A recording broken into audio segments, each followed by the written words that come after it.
My friends, while much of the world thought the Middle East was moving toward peace, Iran secretly tried to slip a terrorist cell into Israel. And it wasn't through Lebanon this time, it was through Syria. And on the same night, on the other side of the board, inside Iran itself, two men from the Revolutionary Guard were found dead in circumstances that no one has been able to explain so far. Two moves on the same night, Iran trying to strike Israel from the outside and Iran bleeding from within, unable to protect itself. Today I'm going to start with these two stories because they show better than anything else the shadow war that's going on far from the cameras. And then I'll show you the rest of the board, which shifted a lot today and was extremely important. So stay with me until the end, live from Israel, right where everything is happening. And before I start, I'm asking you now to hit the like button right now. Guys, so you don't forget to do this at the end of the video. Let's go to the first story, the Syrian cell. The Israeli army revealed that it eliminated a terrorist cell in southern Syria, right there where the Israeli army is located, very close to the border in the Golan Heights region. But the detail that changes everything is who was behind this cell. According to Israeli intelligence assessment, this cell was operated by Iran and the plan was terrifying. These men were on their way toward the border, trying to enter Israel and carry out a major attack inside the country. Israel was already keeping an eye on this cell, and the cell was also under surveillance. And when they started moving toward the border, Israeli special forces, together with the Air Force, fired at them while they were on the way, eliminating them all at once. An attack that was about to happen and was cut off at the root. But here I want you to understand the method, because this is where Iranian cruelty lies. Pay close attention, everyone.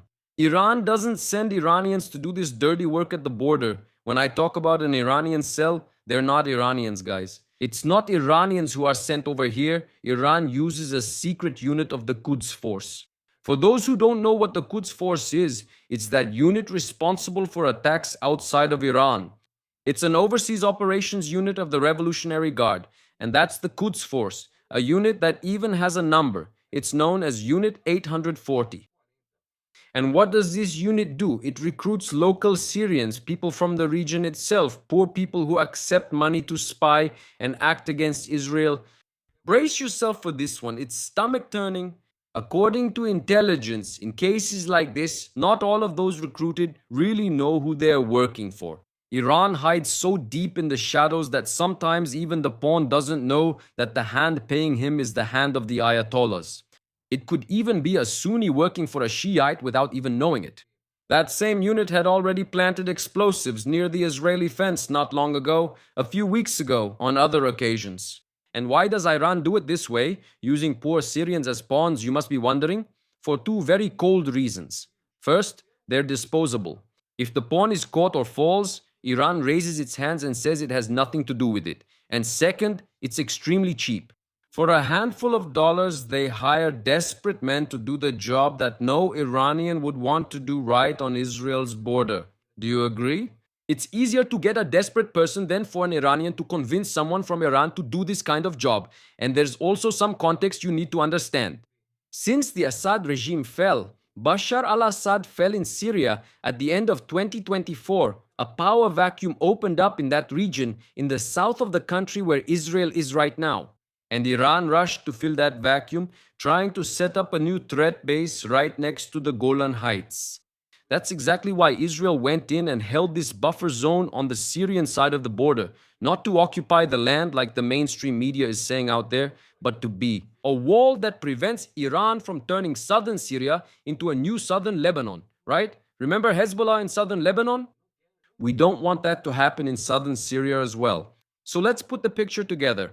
Iran signed a memorandum of understanding, right, a few weeks ago, and even so, it keeps trying to sneak assassins into Israel, hiding behind Syrian pawns who barely know who they're working for. And that's why the chief of the Israeli army, General Zamir, personally went to the Golan Heights and said a phrase that sums up Israel's doctrine, that the defense in the Golan works as an advanced defense zone. In other words, Israel doesn't wait for the enemy to reach the fence. Israel goes out there to the other side and cuts off the threat before it even starts. Although the mainstream media sells, sells this image that Israel is occupying Syria for no reason, the reality on the ground is this.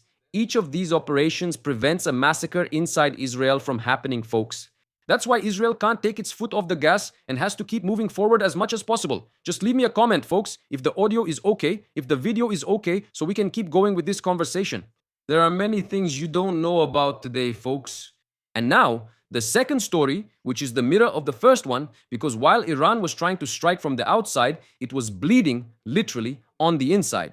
On the same night, two members of Iran's Revolutionary Guard were found dead. Important members of the Revolutionary Guard in the west of the country under mysterious circumstances that no one explained. Do you remember those mysterious gas explosions? This time, they were found dead. Some say it was a sniper, others say poisoning. No one knows exactly what happened, but they were found dead. And in Tehran, the finger is already pointing in one direction. You already know which direction. Mossad, Israel's intelligence service. And now I also need to explain this to you and be fair as well, because that's how I work on this channel. Up to this moment, there is no official confirmation of this from Mossad.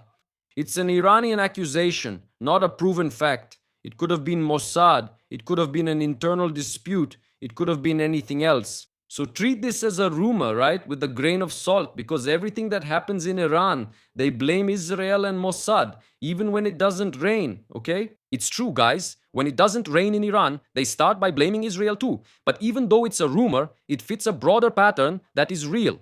And the scenario is this. Iran is rotten on the inside and full of spies everywhere. So think with me. For years, Iranian nuclear scientists have been eliminated or have died under strange circumstances inside Iran.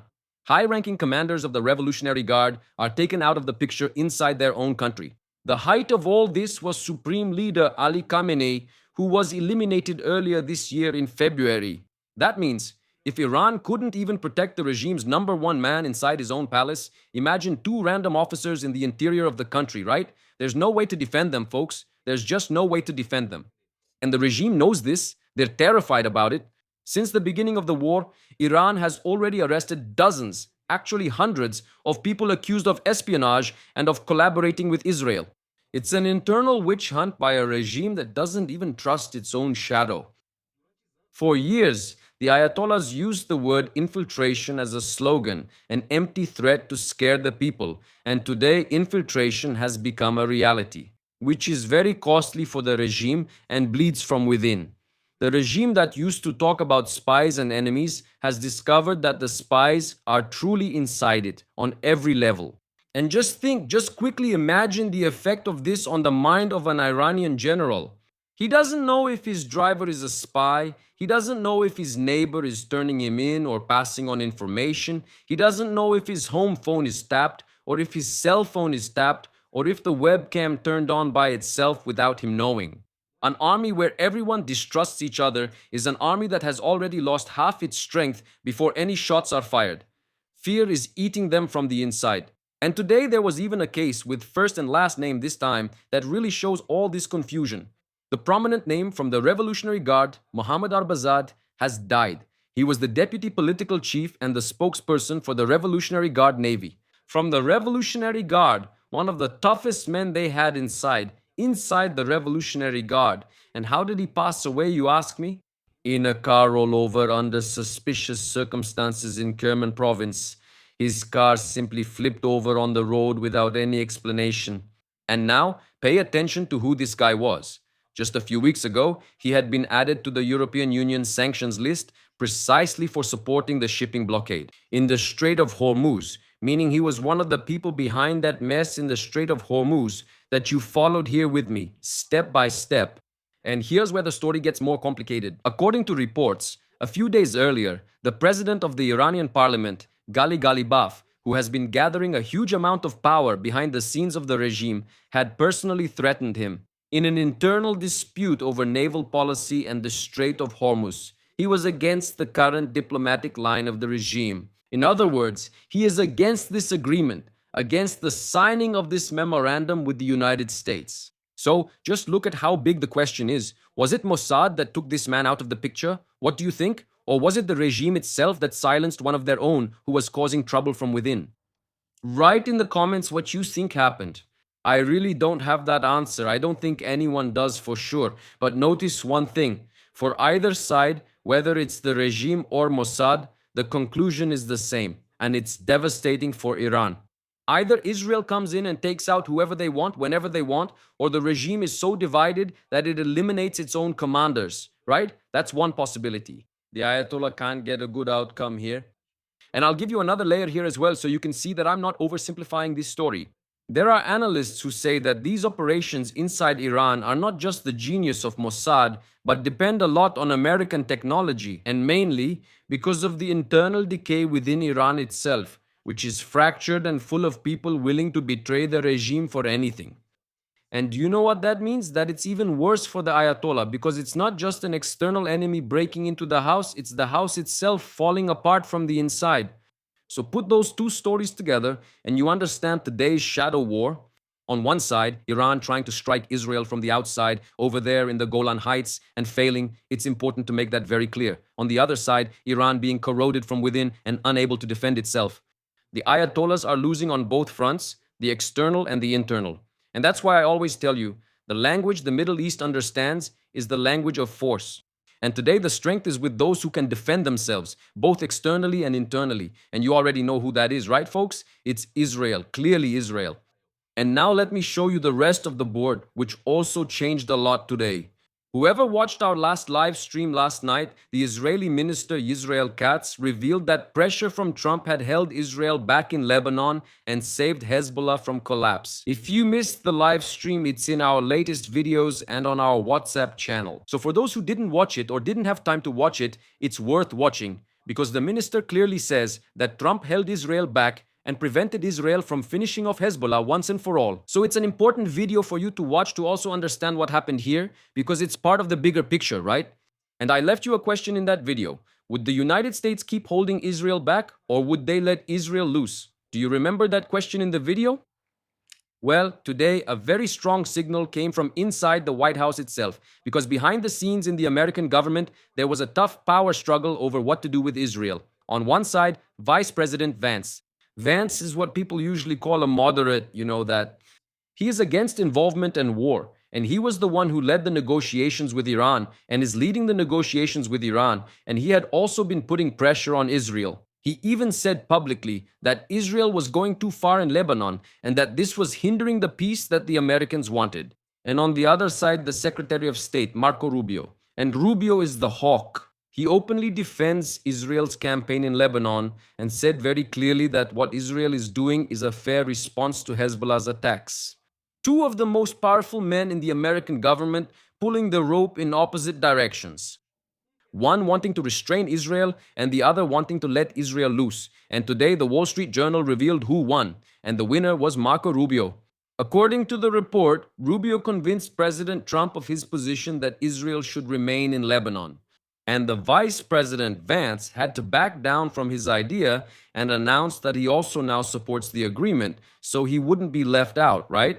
He ended up agreeing with Marco Rubio, according to the Wall Street Journal. And secondly, do you feel the weight of this story, guys? The voice that wanted to restrain Israel lost, right? It didn't succeed. The voice that defended Israel won. The President of the United States supported those backing Israel's presence in Lebanon. Do you recall the restraint I mentioned yesterday that was holding Israel back? Today it got much looser, actually a lot looser. And to be fair, I also need to tell you, the White House officially denies that there is this split between Marco Rubio and Vance, but everyone knows there is a crack, actually a crater, between the two. The spokesperson states everyone supports Trump, which is the White House's official statement. But the practical result? Israel staying in Lebanon with American approval is worth more than any denial. And if this fight is already intense, on the other side there's a scene that's almost comedic. Iran humiliating Trump in public. Guys, this also happened in the last few hours, last night, and now in the past few hours as well. Pay attention, everyone. Do you remember that yesterday Trump said that Iran had requested a meeting in Doha, which is happening today, right? Well, Iran spent the whole day blatantly denying it, saying they didn't ask for anything at all. The Iranian Foreign Minister Aragati came out publicly to say that there is no negotiation scheduled with the Americans at any level, and that their delegation is in Doha, but only to deal with the frozen funds, and that the visit of the Americans has nothing to do with theirs. But the harshest statement came from a member of Iran's negotiation team, Professor Marandi. He responded directly to Trump. He said, in summary, he took Trump's post saying this was going to happen today in Doha. He reposted it and commented on it, right? He wrote the following: of course, the request to meet came from Trump and not the other way around. But as Trump wrote, right? As Trump wrote, but Iran is not going to send any delegation. That's what he wrote, folks. You can see the scene there, right? Total humiliation. Trump said that Iran asked, Iran responded publicly. It was you who asked, and on top of that, we're not even going to show up. So go there alone, basically, right? You'll be talking to the wall. This is Iran spitting on the ground in front of Trump to try to save face in front of its own people, because that's how they need to behave so that the people keep respecting them. Remember the strength? Remember that it's only the language of strength that is understood in this region? That's exactly what Iran does. When they write like this, they're showing strength, and everyone here loves to see that side. Look at that. He has the courage to stand up to Trump. He throws it in Trump's face. He's not afraid of Trump. It's the language of strength. And he even rejected France's help to clear the mines from the Strait of Hormuz, saying that's only Iran's problem. A country with its economy in shambles, acting tough and refusing help. It's pride speaking louder than hunger. That's what's happening over there. I know you've already forgotten to leave your like. Guys, smash that thumbs up, hit the like button. Let's break out of this reach bubble so we can reach new people who don't know about this work here on the channel. And here's the reading, guys. Whoever is winning doesn't need to humiliate anyone to feel strong, right? All this posturing from Iran is from someone who lost on the ground, and that's a fact, and needs to shout victory into the microphone. And now let's go to Lebanon with both sides. As I always do, I make a point of bringing that. And the opposing side reacted specifically to that tunnel I showed in today's video. There's a video here of a city underneath another city. Remember that? So, remember the drone factory? From that video that's underneath the city of Maydal Zoom down in southern Lebanon? Well, the strongest man on the side against the agreement, Nabi Berri, the president of the Lebanese parliament, complained about the demolition. He went to complain to another Lebanese politician and said the following: the Israelis destroyed a village 2 days ago and split this village in two. Just look at the size of the explosion, guys. They split the place in two, according to Nabi Berri. And pay attention to his choice of words. They cut the village in two. He's selling the image of Israel destroying Lebanon at the same time, but he forgets to tell the other half of the story, what was underneath that village. An underground drone factory from Iran with ramps pointed at the houses in Israel. Berri cries for the village that was split in two, but doesn't say a word about the factory of death that was buried in that place. This is the side against Hezbollah and Berri, turning every action by Israel into proof of victimization. On the supporting side, the president of Lebanon, Joseph Aoun, stands firm. He publicly thanked the Trump administration for its efforts and for supporting Lebanon's position. On one side, the Lebanese state wants to get closer and have a future, and on the other, Hezbollah and Berri, specifically him Berri, are stuck in the role of eternal victim. We know this type, these people always whining. If this part helped you understand the conflict, leave a like. That way, this video will reach more people. And subscribe to the channel, because now, while one side shouts, on the other side, Israel builds. While Iran poses and Berri cries, Israel announces today a leap in Israel's defense. The Minister of Defense, Israel Katz, together with Raphael, completed a series of tests to test and improve the Iron Dome. You know what the Iron Dome is, right? The Iron Dome. The system that intercepts rockets and missiles midair has already saved thousands of lives. And it wasn't just an improvement, they tested the Iron Dome working together with a new high-powered laser system called Or-E-Itan. It's not the same one we discussed earlier, which targets drones. This one targets missiles and is called Or-E-Itan, a shield that combines interceptor missiles with a laser beam to shoot down rockets, cruise missiles, and drones. And the best part is, all of this was designed with lessons learned from the war against Iran itself. You know, this is artificial intelligence. In the end, with each interception, they keep learning and getting smarter and better. That means, while the enemy spends their energy digging tunnels to attack Israel, Israel spends its energy building a shield to defend itself. One side invests in death, the other invests in protecting life. That's the difference in spirit between the two sides. And to wrap up, to close our live here, it was a really quick live today, a piece of news that shows the world is turning in favor of Israel. To the despair of the lefties here on the channel, despair, these guys don't know where to go anymore, folks. And it comes from South America. Pay close attention. Peru has just elected a right-wing president, Keiko Fujimori, a conservative politician and a very good friend of Israel. And Peru is not alone. There's a conservative wave sweeping across South America with victory after victory for candidates who are friends of Israel. Chile, Bolivia, Ecuador, and now Peru, a continent that for years turned its back on Israel. Of course, I haven't forgotten about Argentina either, right, guys? Yes, this continent that once turned its back on Israel is now changing sides. And as they say here in Israel, now only Brazil is left. So, let's put everything together here, and today's takeaway is clear. On paper, the war says there's an agreement, there's peace, Iran won.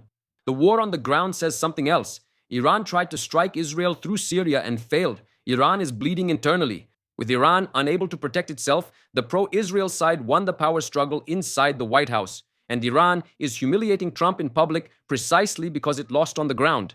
The paper screams defeat. The ground delivers victory. And this reinforces the thesis that is the soul of this channel. In the end, those with strength are in charge. And today, the strength is inside and on the side of Israel. On the outside, on the inside, in diplomacy, and even at the ballot boxes, on the other side of the world, right? Not just on the other side of the world, but also in Europe. Remember Slovenia?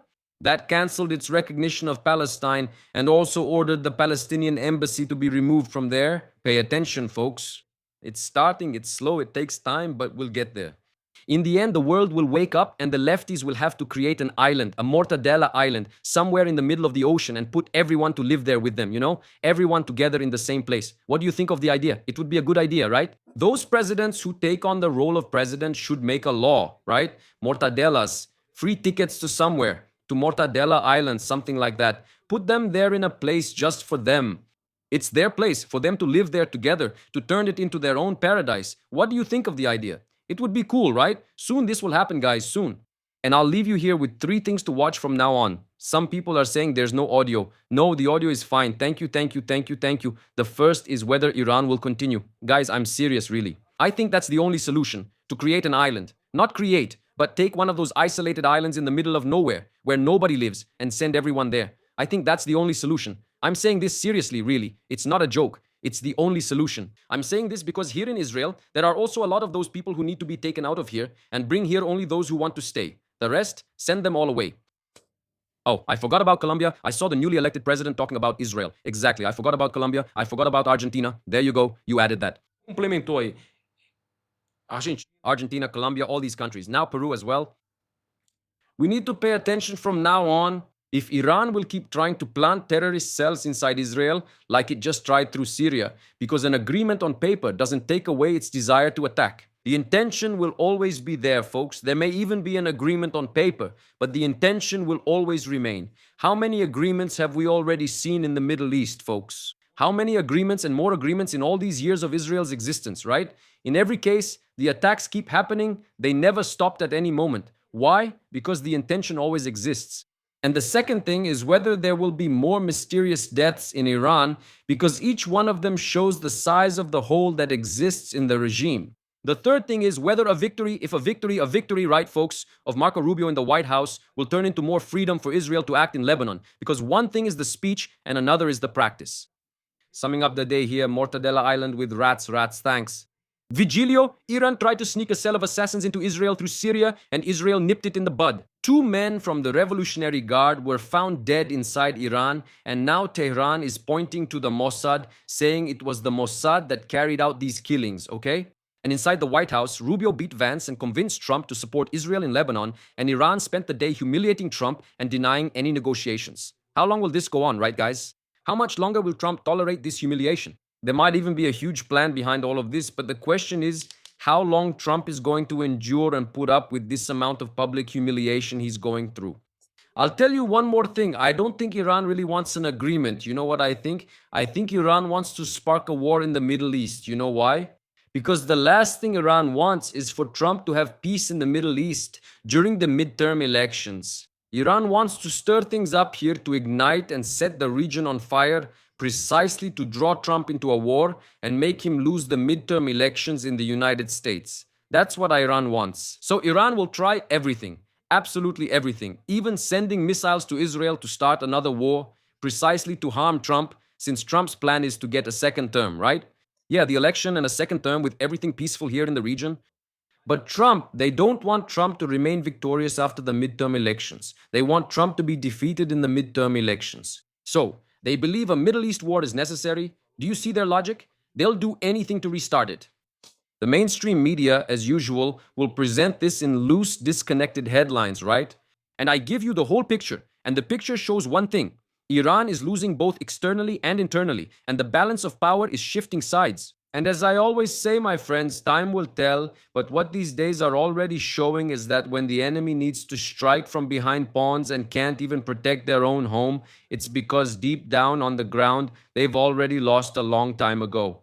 And I'm here following every piece on this board to bring it all to you, straight from Israel, straight from where everything happens, folks, straight from where everything happens.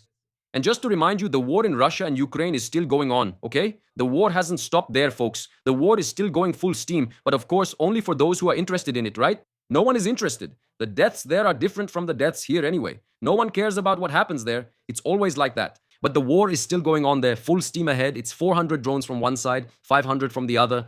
Ukraine targeting fuel, Russia's fuel supplies. It's already causing a lot of headaches in the region, fuel shortages, gasoline shortages, endless lines at gas stations. Anyway, I'll make a video about this. The situation there isn't easy, okay? There are a few thousand Russians who live in Israel, right? More than 1.8 million Russians. So there's a lot of information coming from there about what's happening now inside Russia, firsthand. People who fly to Russia and come back the same day from Israel anyway. There's a lot to cover, so I could make a separate video about it. If you're interested, let me know in the comments. Also, yeah, I can't find the Israeli flag here in my images. It's hard to find, but it does exist, guys. Davi, what do Sunnis think right now? Are they indifferent? And what about Turkey? Well, it depends who you ask, right? The Sunnis from the United Arab Emirates and Bahrain are with Israel. They're part of the Abraham Accords. Morocco, too, with Israel. Saudi Arabia, one part wants to make peace with Israel, and the other part doesn't want it at all. Okay? So there's no relationship. Saudi Arabia agrees on this. Thanks, Eunice. Davey, I'm a fan. Great idea. Mortadella Island, perfect. It's definitely doable. Should we call this a dictatorship too, guys? Dictatorship means if someone wants to raise the Mortadella flag, they have to leave. It's similar to places like the United Arab Emirates, where you can't speak against the country. If you speak against the country, you'll have to leave, right? So anyone criticizing their country shouldn't live there. Do you agree? Do you agree? The guy who's always against his own country, always against whoever's in office, right? Or those who steal the election, they should be out of the country, okay? So everyone gets sent to Mortadella Island. You could even make it in the shape of a mortadella. There's an island like that, right? An island that's narrow, not wide, just long. Friends, this is the live stream for now. If anything major happens in the Middle East, I'll return immediately. As for the ads, Clesio, I can't do anything about them. It's not, YouTube doesn't belong to me, it's not mine, I'm just a channel on YouTube. And the ads happen, that's why a lot of people subscribe to the premium version so they don't have ads on YouTube, okay? That's what I have too, I have premium so I don't get ads. The price isn't very high, but it's really worth it, okay? And for those who want to support the channel in any way, here's the pics. For those who always ask, Ali, where's the pics? It's down here, look here, okay? Thank you from the bottom of my heart, really, for your support. You are the sponsors here on the channel. I also thank you for the super stickers and super chats, really, from the bottom of my heart. You said in the video that Israel fixed the tunnel. Could it be a different one? There are many tunnels, and I'm not sure which video or what exactly he said. There are a lot. They're not tunnels, actually. They're underground cities. So that's it, my friends. Hugs to all of Israel's friends, okay? And see you in the next video.